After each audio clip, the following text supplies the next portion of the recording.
Once Lady Bird Johnson said, "The environment is where we all meet, where we all have mutual interest. It is the one thing all of us share." As she said, the environment is where all kinds of living and non-living organisms exist and maintain their relationships throughout their lives. However, it's also important to note that the environment is in danger due to the pollution, which is the most important factor. Hello everyone, my name is Zemfira, and today I'm going to talk about the pollution, specifically water pollution and its impacts on biodiversity in Angola. Today, pollution is one of the main global issues in the world, and it can be understood as the mixing of harmful substances that directly and indirectly affects humans and the ecosystem. There are different types of pollution, and water pollution is one of them. Water pollution occurs when water bodies are polluted by environmental factors such as chemicals, plastic, waste, and another type of pollutants, which degrades the quality of water. In this case, water pollution makes it difficult to access safe drinking water. At the end of civil war, water pollution has become one of the main problems in Angola. Although Angola is surrounded by water, clean water supply is not available in most territories. Water pollution in Angola also affects hygiene and sanitation problems, which can cause infectious diseases among the people. One of the main causes of water pollution is oil activities. As a result of this, oil is split into the ocean more, and marine life is affected by polluted water.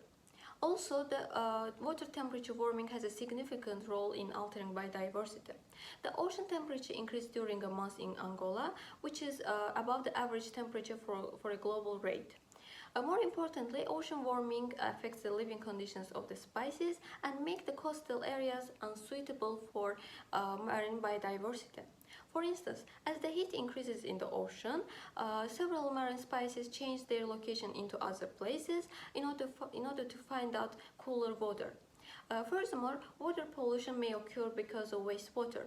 So wastewater, which is coming from urban areas, impact algal blooms as well. As a result of nutrient pollution from wastewater, algal blooms are fed by harmful substances, and they prevent light and oxygen where animals and plants cannot survive. After all this information, it is evident that human beings are the major reasons for pollution and its negative impacts on biodiversity. Also, there are many organizations and agencies which aim to implement certain policies to reduce water pollution.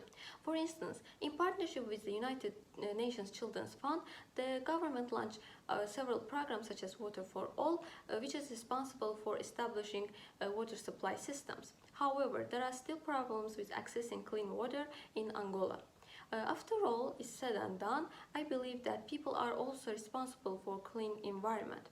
The primary solution for water pollution might be some changes in people's daily routines. As an example, they can avoid throwing the litter into the sink, use water efficiently, minimize chemical detergents, and so on. Before this, the essential point is that people have to be aware of the importance of environment and consequences of the pollution in the environment. Thank you for your listening.